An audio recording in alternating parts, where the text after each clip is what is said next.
สบายดียามเที่ยงเด้อพ่อแม่พี่น้องเอ้ยเนาะรู้สึกคู่สุคนพี่น้องเอ้ยสะบัดแดดบัดฮ้อนกระดอกกระเดี่ยให้ตอนนี้ก็ดีเนาะเปิดพระลงทางลูกเขาก็เคี้ยวบัดเคี้ยวเหี่ยวๆพี่น้องเอ้ยบ่พอว่ามันแดดใหม่แดดเผามันเนาะตอนนี้อยู่ที่โคกขะเมาพี่น้องเอ้ยมาตำขะเมานี่เนาะตำขะเมากำลังสิกินส้มหมักม่วงพี่น้องเอ้ยกินส้มแกงง่วงสมบังม่วงอยู่ว่าน้ำลายก็มันอยากนอนนี่นั่นนั่งขี้นขมเมามันอยากนอนเงานอนงกๆอยู่เห็ดขมเมาไรเงานอนแกงง่วง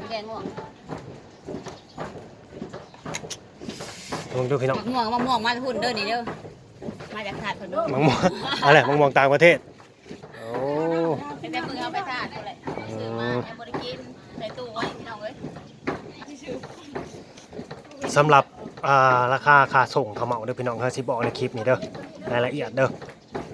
ส่งไปไซส์เขาก็ส่งพี่น้องไปต่างประเทศเขาก็ส่งตัวนี้นะเนาะเพราะว่าไม่มีที่ส่งอยู่มีที่ส่งแต่ว่าต้องขออภัยนำลายๆเด้อพี่น้องเด้อเรื่องค่าส่งนะให้พ่อแม่พี่น้องเสียเองได้เนาะเพราะว่าเขาบ่มีปัญญาจะไปเสียค่าส่งให้ดอกขอขาส่งเขากันขายขมเมาค่าส่งนะ1กิโลนะพี่น้องเอ้ยค่าส่งนะ400,000กีบเนาะถ้าตกเงินดอนกับประมาณ20ดอนนี่แหละ20ดอนพี่น้องเอ้ย400,000กีบเนาะเงินกีบนะประมาณ20ดอนตก400,000กีบบานนี่ถ้าพี่น้องสิสั่งแบบว่าสั่งไว้เพื่อพี่เพื่อน้องนะสั่งประมาณสัก10โลเนี่ยนี่มันก็สิลดลงมาพี่น้องเอ้ยจากที่ว่าเสียค่าธรรมเนียมค่าส่งนะโลละ400,000นี่ก็สิตกอยู่โลละ200,000บาทนี่เนาะเพิ่นสิลดลงแน่นั้นสั่งน้อยนี่สิเสียหลายสั่งหลายสิเสียน้อยเพิ่นว่าอยู่เมืองไทยคือกันอยู่เมืองไทยก็ส่งให้แต่ว่าพี่น้องต้องเสียค่าส่งเองเนาะแล้วก็ย้ำอีกอย่างหนึ่งเด้อพี่น้องเด้อของนะฮอดน้ำล้างได้แต่ว่าเงินนะฮอดก่อนได้เนาะของฮอดน้ำล้างแต่ว่าเงินนะมาก่อนเงินมันต้องเป็นแนวนั้นพี่น้องเลยเพราะว่าเฮาถ้าเฮานะมันชั่วอยู่แล้ว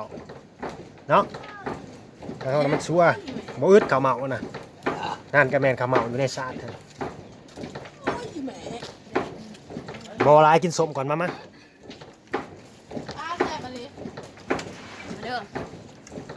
ะไรอ๋อมันยังบ่มาเนาะมาแล้วมาทุกคนใครก็ไปอยากของกล้องหยัดกล้องคนหยัดกล้อง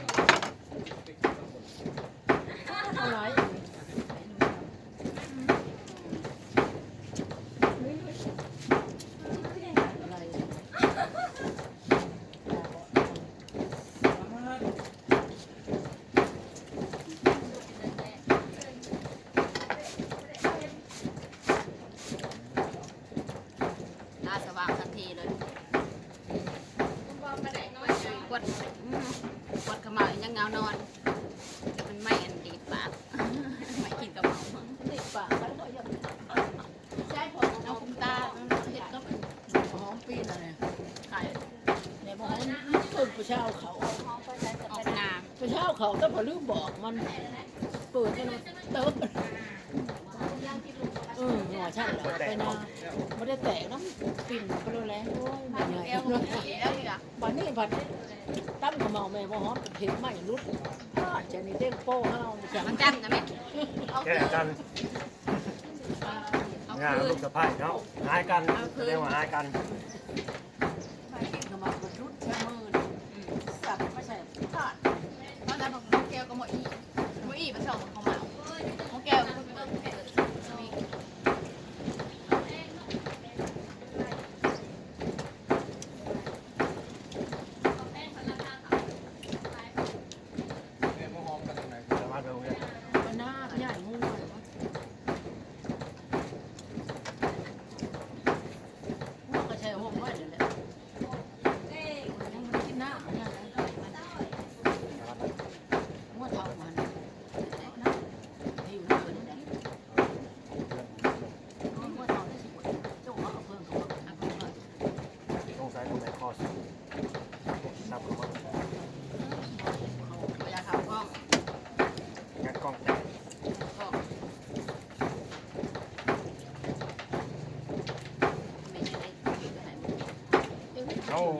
ไม่ได้ต่อกาแค่หยอก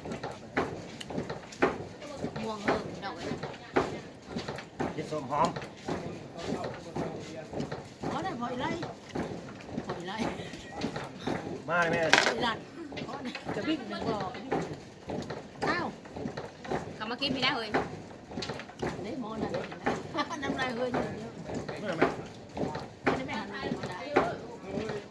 แล้วไม่กิน มาแม่กินโลดค่ะปิดกล้องดีเรือเลยข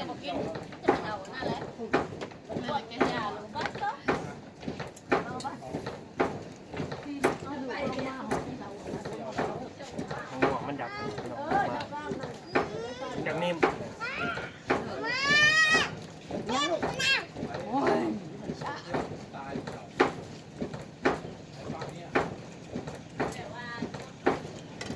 ชวนหวาน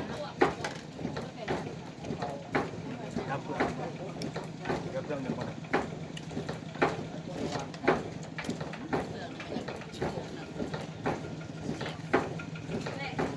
เหลี่ยมง่าย 6 โมงไปแล้ว ยุดจะก่อนแม่มาพี่จะว่ามาใหญ่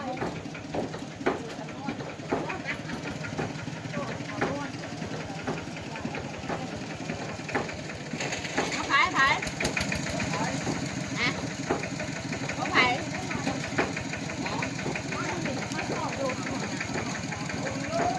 แล้วก็ไว้รถหอมบ่ พัน ไม่ทำ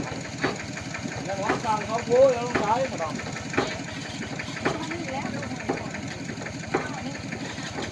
เบิ่งแน่พี่น้องเบิ่งเอาเร็วครับ แกะน้ำขายเนาะ เขาเป็นเขาเออ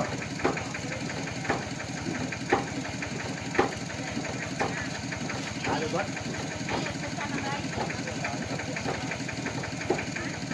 เอาเขาเหมาแม่ค้าเลยเอาไป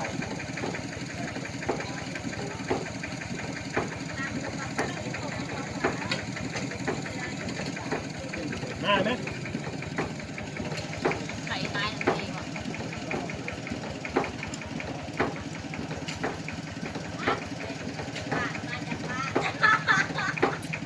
ลุยบ้านแม่ขา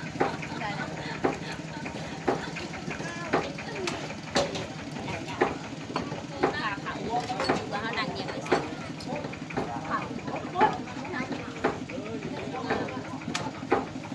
เฮ้ยเนาะ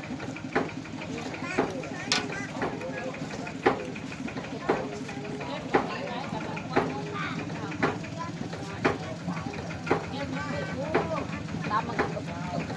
แล้วเปลี่ยนโครง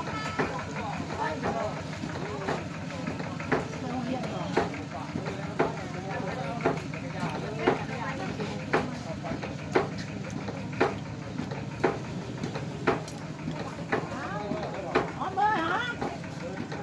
เอาบักเลยไปนั่นเลยชื่อขนมปังไปเกี่ยวกูจะไปจะไปห้องเรียนมันแล้ว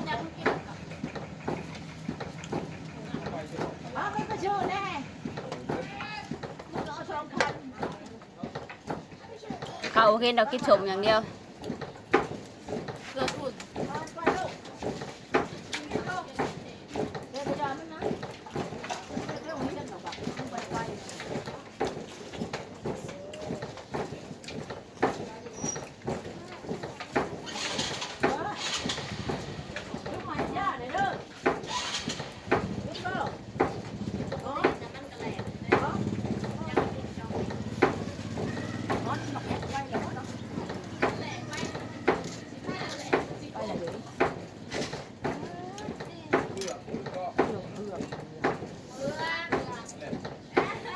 กินน้ำลายแต่จ้าจ้า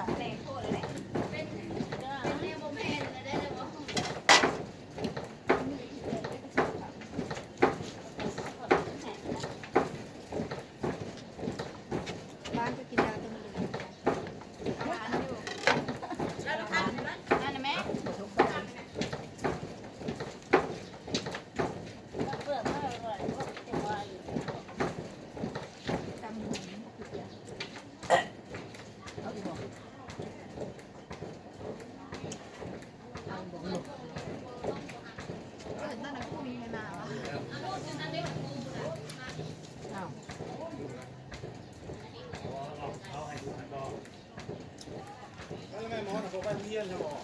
ตายตังแดง เอาล่ะพาจากพี่น้องไปเนาะกินส้มกับกินกัน3คนเอิ้นเพิ่นสิไปกินน้ำบ่ไปย่านกล้องว่าซั่นอายมาเบิ่งบัดนี้พี่น้องเอ้ยอย่าลืมกดไลค์กดแชร์พี่น้องเอ้ยผู้ใดเข้ามาเบิ่งมาชมกันเด้เนาะอย่าลืมกดไลค์กดแชร์เด้อเนาะกดไลค์กดแชร์ไปขอบคุณหลายๆที่ติดตามให้กำลังใจพี่น้องเอ้ยฝากกันไปกด Subscribe ช่องน้องลาดาวันนำเด้อพี่น้องเด้อไปลิงก์ไว้แต่คลิปนี้แล้ว ได้ละ ไปแล้วสำบายดี